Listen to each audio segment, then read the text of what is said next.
Welcome back to P3. I'm again joined by our guest, certified life coach and author, Julia James. Julia, your book, The Mini Retreat Solution, is really practical, very easy ways for get people to learn to relax right in the very moment. I talked before, just before the break, about is there a connection between our the understanding of how important it is to relax and the issues of meditation that have come out from many, many spiritual traditions have said, listen, as human beings, you cannot be going 7 days a week. You've got to learn to relax. Is there a connection there? Absolutely, yeah. Yeah, there is a connection. And I believe that it's not only Sunday that we have to relax. Right. It's like we have to relax, as I said earlier, like at least every 90 minutes. Mm-hmm. And it's through that rest and relaxation where we actually get new energy. Like that's the natural way of how our bodies actually renew energy, so that we can be productive, that we can focus, that we can be present with people. Right. I have a friend who's a Muslim, and I remember I was with him, and it was lunchtime, and he does prayers 5 times a day, and it was like, okay, I've got to do my prayer. He gets his mat out and has this routine. He does his prayers, and I asked him, I said, well, it's amazing. You do this all the time? He says, yeah. He says, you know what? The best thing I love about it is it allows me to stop work and focus on something outside of my busyness for 10 minutes or whatever it is. Then he says, I feel so renewed and focused. And I thought, wow, what a routine that you do throughout the day. I mean, obviously there's religious significance to it, but also the benefits for your entire body to do these practices of prayer and meditation that Buddhists, Christians, Jews, all these different traditions have done for thousands of years. There's obviously something good in it. That's right, yes. Let's talk a little bit about kids and stress, because you have a neat little thing here on quality time. How our kids are running a million miles an hour, taking them to hockey, taking them to this. Our kids are stressed, aren't they? Absolutely, yes. And they learn that at such an early age, that it's all about go, go, go. And so I think that's why I added mini retreats for kids and with your kids, to actually start that ritual and start that ritual of relaxation early on with your kids, and teach them that it's really important to rest and relax and just enjoy the moment and take in like the smell of the flowers. And I mean, what a gift kids bring to us, because for them everything is the first time. Like they're attentive to things that I wouldn't even. Okay. Who cares about that? He's like, no, Dad, look at this. Look at that bird. It's so cool. I'm like, yeah, we got to get going. Yeah. It's like, no, that is a pretty cool bird. Exactly. Yeah. So it's like you can allow your kids actually to inspire you and bring you back to the moment. Right. There's you have this thing about bedtime story, right? I mean. This has been part of, I grew up with stories and these kinds of things, and I'll be honest with you, I find it tough.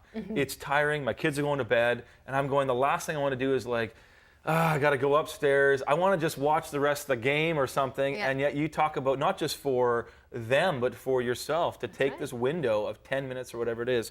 Why is that so crucial?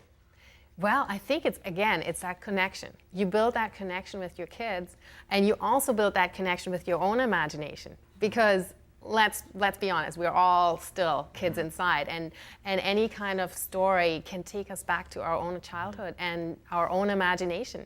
And I mean, to share with your kids their imagination, like that just opens doors for you to.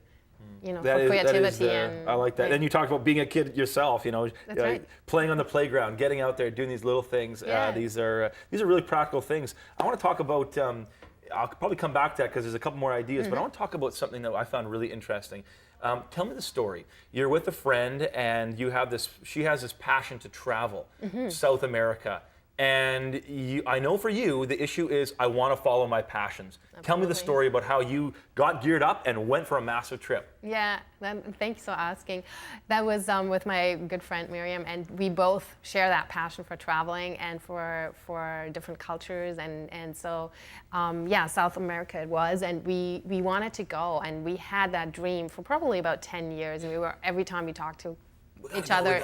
Exactly. Yeah, right. And so one day I just said, okay, I think we need to set a time so that that's actually going to happen. And we did. And I learned Spanish. Like you enrolled in Spanish classes. Exactly. And, I mean, this is you went all in. This is not just a little 5-day trip. No.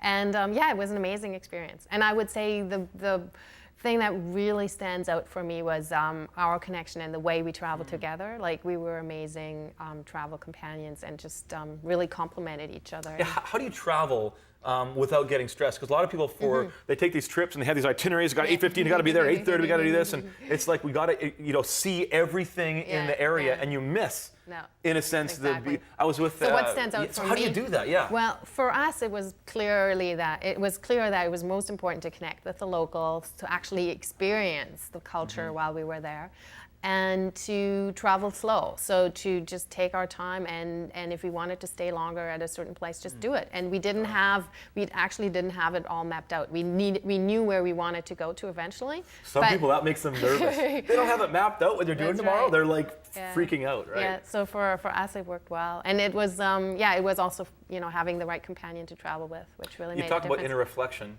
What did you learn about yourself from that trip?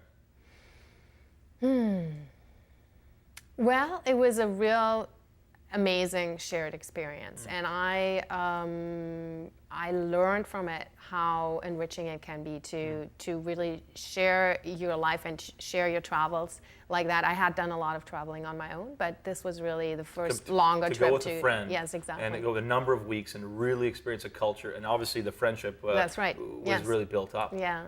What a neat thing. Let me take you back to the book. I know that one of the things you do as a life coach is you work with businesses, corporations. Absolutely. Yeah. Why is it important for corporations to understand the benefit of these kind of ideas?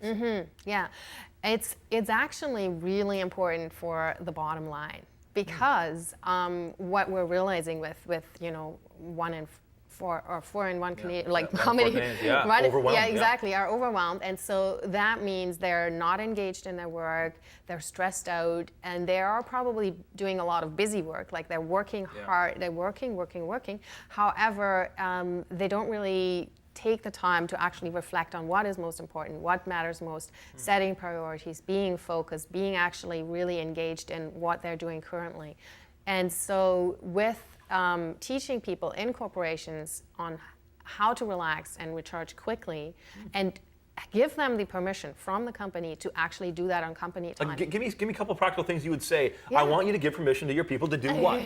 To take a deep breath, to drink water, to talk to your colleague, to whatever it is. It only has to take 30 seconds or sometimes a minute or sometimes 5 minutes, but it's actually to give that permission. And that's what I realize when I do these workshops in corporations, that actually the permission in the room grows as people talk about it, and they realize, wow, we're all in the same boat. I'm not being lazy. I'm actually learning to relax. I'm contributing. Yeah, it's like, I call it the win-win-win situation, because really you're doing a favor to yourself. You're relaxing and you feel better. You feel more happy. You are more energized. But you're also doing a favor to your family, because you're going to be more present to them. You're going to be able to listen better. And then you're doing a huge favor to your corporation, to your company, because you're going to be more productive and you're going to be focused more on the things that really matter. So it's a win-win-win situation, and I think it's very important to remember that when you take that mini retreat, because the number one barrier is guilt. It's I should be doing this, I should be doing that. There's so much work to do. I don't have the time to relax. When you do that, then basically forget about the mini retreat. It's not like you're not really taking it, because you are at.